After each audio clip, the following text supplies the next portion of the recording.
What's good, people? It is Tony the Savant.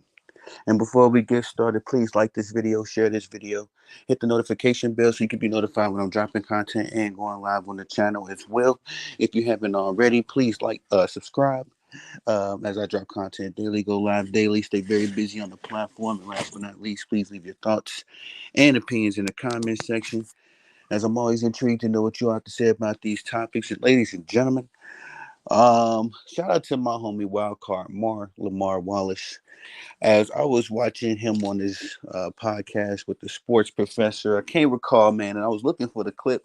Big bro, if you listen to this video in time, I was looking for the clip where you was giving your Shedeur Sanders to the Cowboys take, because I kind of wanted to um, echo those same sentiments.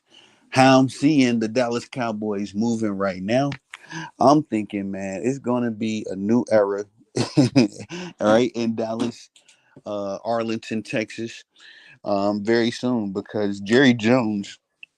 And I know Jerry Jones is like one of those dudes. Suge Knight made a joke about P Diddy a long time ago, as far as he the type of dude that a music producer who's supposed to be behind the scenes but likes to be all in the videos, all on the songs, doing features. That's Jerry Jones with the Dallas Cowboys. No matter what kind of team he has, Jerry Jones will always be the face of that team, even more so than his quarterbacks, and whoever else, star athletes, whoever that may be. And I believe that's one of the reasons why he and Troy Aikman clashed, because Troy Aikman seems like the kind of guy that's very put together, organized, and doesn't like to be micromanaged, if you will. And I'm kind of like the same way, and I think that's why I resonate with Troy Aikman. But nonetheless, Jerry Jones is the Don Dada in Dallas. I know this for firsthand, as I lived in Texas for 10 years, trying to make my way back, low key.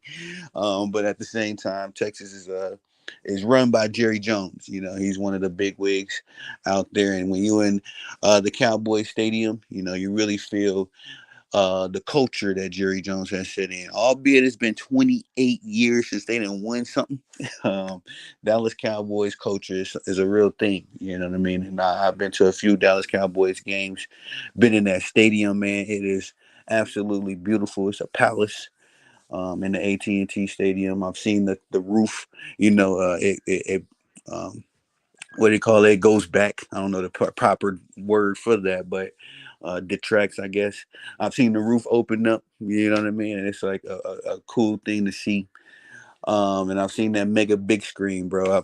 I was in the Dallas Cowboys. I took a tour of the stadium the first time I ever was in AT&T Stadium, and it's when they had first built it. When I first moved to Texas, they had just built it, and it was like giving like damn near cheap, almost free tours.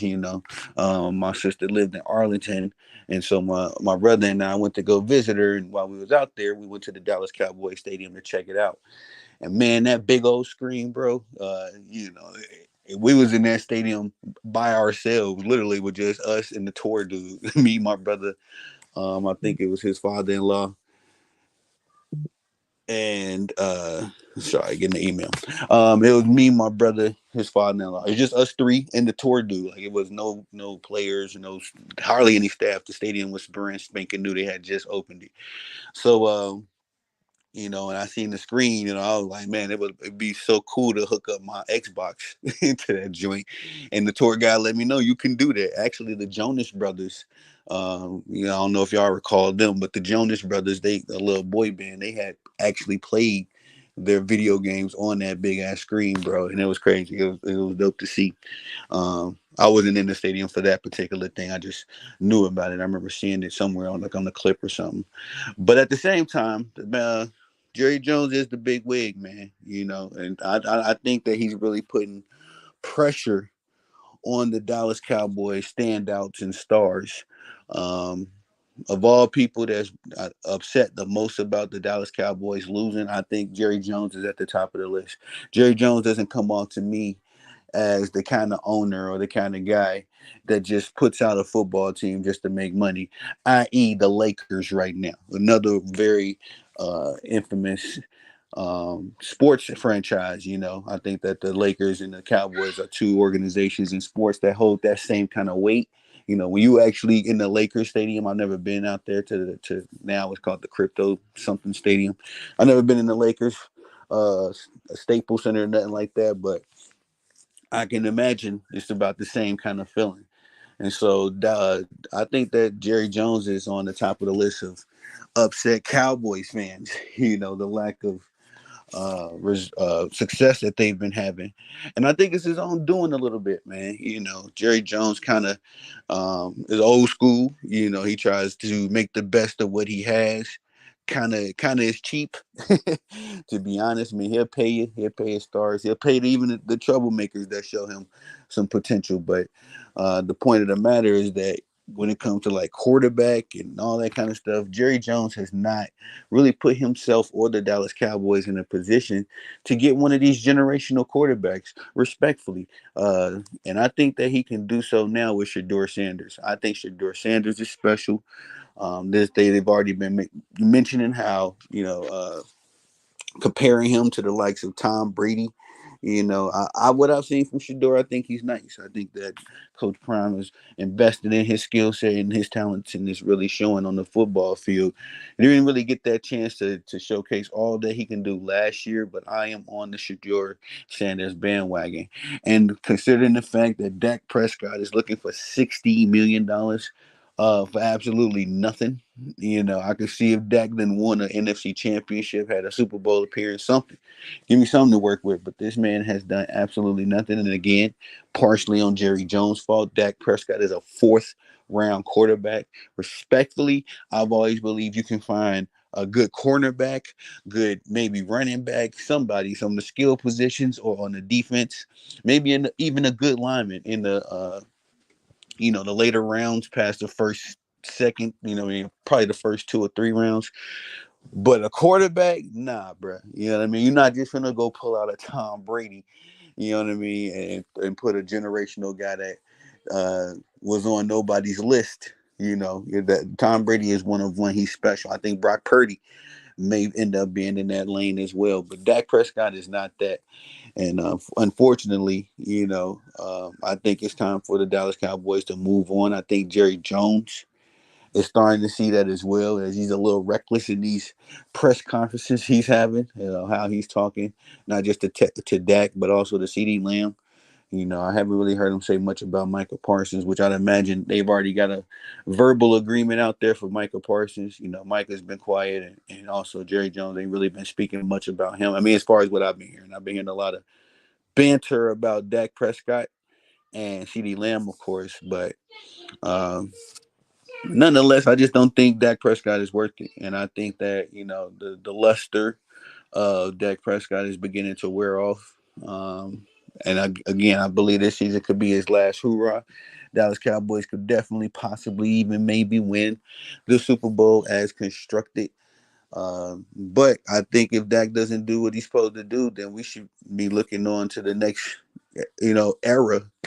And Shedeur Sanders should be the face of that. I think that Shedeur Sanders would put butts in the seats the same way. It ain't just Coach Prime that is bringing people to Colorado. Shedeur Sanders has a nice following. I think he was number 2 or at least top 5 last year in NIL earnings behind Bronny James. I think he was number 2, to be honest. But I think, excuse me, I know that Shedeur Sanders is going to bring a certain amount of fans and excitement. I think that he'll bring some new, fresh excitement to Cowboy Nation. Uh, Now, big homie Wildcard Mark, he was saying, he was kind of concerned about how they can tweak things up, because the Dallas Cowboys would have to either be, terrible to either get Shedeur Sanders possibly in the draft. Everybody's projecting that Shedeur Sanders to be a first round, pickup at quarterback. So the Cowboys have to be terrible, uh, practically what do they call it, tank, or Shedeur Sanders is gonna have to be terrible, so they can hopefully hope that he loses some value and some attraction to another team like per se the Raiders or somebody that may be looking for a quarterback. and would take Shedeur Sanders if they happen to get a high pick. But at the same time, I think that the Dallas Cowboys can make all of this happen by getting rid of Dak in a trade, possibly. Trade off some, put a couple assets, put Ezekiel Elliott, maybe even one of those, uh, somebody off the defense. I can't really think of somebody off the top of my head. I think Trayvon Diggs should be off limits. Michael Parsons should be off limits, but everybody else should be for sale. I mean, Deron Bland. That's what I was thinking. Package Deron Bland, Dak Prescott, and make a move to get a good high draft pick. You know, uh, I think it can work. It can definitely work. But again, the Dallas Cowboys are in a unique position of having a good playoff ready team, possibly even Super Bowl team, and also Shedeur Sanders being a high, value prospect right now. We'll see how everything plays out with the season. But again, either Dak Prescott is going to have to be terrible, or Shedeur is going to have to be terrible because if they're both good, then I don't see how he can land there, just easily. But also, Wildcard Mar was speaking on the nepotism factor. With Deion Sanders is a family member of the Cowboy Nation. Definitely is very, very much so beloved in Texas. I don't know. I can't recall if Deion is from Texas as well, but I've seen Deion Sanders in Texas, and he's definitely the man. One of my visits in at AT&T Stadium, he happened to be there, so I didn't talk to him or nothing. And I just seen him, and it was a cool. Everybody was vibing with him. Definitely. Coach Prime is a fan favorite, even in Cowboy Nation. Still, he may be able to pull some LeBron like strings, and get Shedeur Sanders to Dallas somehow, some way, despite the circumstances. And I'm really really the only way I can see it happening outside of Dallas tanking. I don't see that happening. Shedeur Sanders stinking it up. I don't see that happening. But I definitely could see Deion Sanders pulling some LeBron James like strings from behind the scenes and getting Shedeur Sanders landed in Dallas. He's already made a mention. He's bought up 6 teams, I recall. And shout out to my boy Ralph of Damn You Talk Sports too. Um, he made a mention of the 6 teams and he gave a very good take on it. But I remember Cowboys being on the list, and when I first seen the Cowboys on that list, I was like, nah, I don't really know. I don't really know. I can't see it. But now that all this contract, these contract talks has been happening with Dak and the Cowboys, and it's not looking like Jerry Jones is going to move, off his position of not paying Dak Prescott $60 million. I think that if Dak becomes a little bit more reasonable, Jerry Jones will become a little bit more reasonable. But $60 million is crazy. When the Super Bowl champion, I think he only making 50. And these 3 dudes, Trevor Lawrence, Joey Burrow, and my guy Jordan Love, those guys all have shown much higher roofs and ceilings than Dak Prescott. Respectfully, they all are first round picks, first round quarterbacks. So they're doing what they're supposed to be doing. But at the same time, these dudes have had more success so far than Dak Prescott has. And it's highly ironic. I think this is going to be Dak's 9th or 10th season. Yeah, man, I don't know. It's going to be a very interesting to see how these things play out. But like I say, the most reasonable thing I see happening is Deion Sanders pulling some nepotism behind the scenes, using his good connections with, or I should say, his good relationships with Cowboy Nation, and somehow, some way, fulfilling his vision. It was also a vision of his to have Shedeur Sanders quarterbacking for Cowboy Nation. So we'll see what happens. I'm gonna be on top of this, and they covering it right now on First Thing First. So I'm trying to see what the lame stream is saying. You know what I mean? I got my eyes on NFL Twitter as well. See, trying to get moment to moment updates. Because if that get paid, then I think that pretty much nullifies the whole Shedeur Sanders situation. I don't know if the Dallas Cowboys would pay Dak and then trade him or something, move off of him. I don't know. We'll see. But that's all I got for that. That's all I got for this video. Please like this video, share this video, hit the notification bell so you can be notified when I'm dropping content and going live on the channel as well. Please subscribe to the channel as I drop content daily, go live daily, stay very busy on the platform. And last but not least, Please leave your thoughts and opinions in the comment section, as I'm always intrigued to know what you all have to say about these topics.